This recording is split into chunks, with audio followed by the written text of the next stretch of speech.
What's up guys? So right now day 3 here in Taiwan. So this is our actually first stop right now. So it's actually Bitter Cave Trail hiking.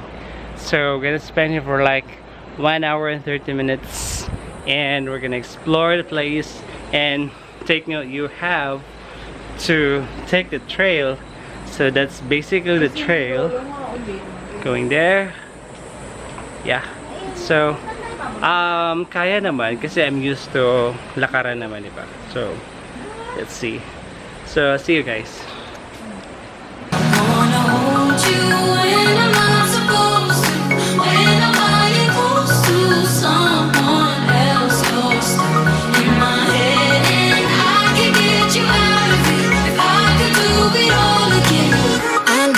Meanwhile, and we're here right now at Nanya Rock Formation, still here in Taiwan. So this is actually our second stop here. So it's going to be a series of different destinations here. It's going to be our last day here, so we need to fill in all the time that we have left here. So see you guys.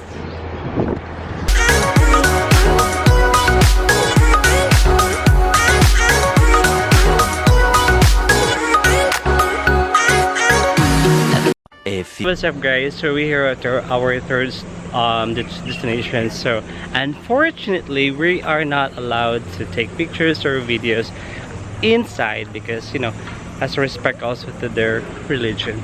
But as you can see in my back right now, how amazing, you know, the structure of their temple. So we just take pictures here outside and we maximize, you know, the time. And at my back also, look at that.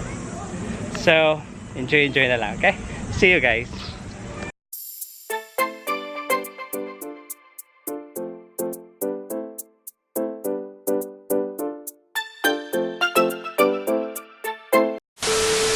And we are now taking our lunch. So what we have here is that I got here beef noodles with no meat, and I got a clam soup here and plain rice.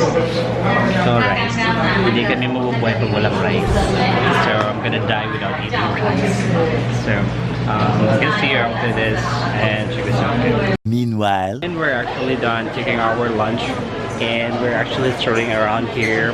It's actually Chopin's old street, so there are plenty of foods or, you know, things that you can buy here. You can actually also have some southern items if you want, or like pasalobo. Yeah. Don't forget that because that's normally what we do in Philippines. So we normally have pasalobo every time we go abroad. So here.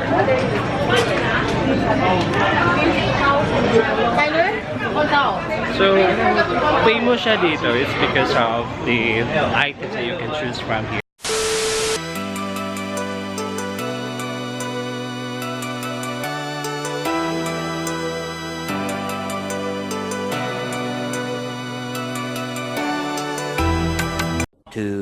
And we're here right now to our fifth destination. It's actually here at Keelung waterfall, as you can see here on my back. So check this out guys.